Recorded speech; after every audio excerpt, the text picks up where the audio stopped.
আজকে ত্রিপুরা বোর্ড পরিচালিত মাধ্যমিক পরীক্ষার প্রথম দিন।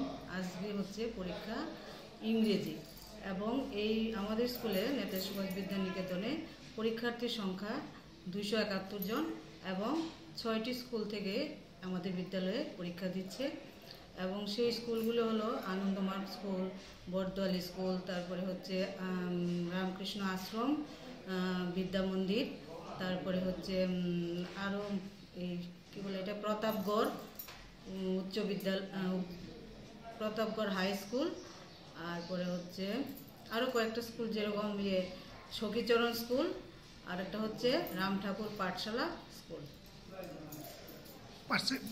উপস্থিতির হার কিরকম রয়েছে?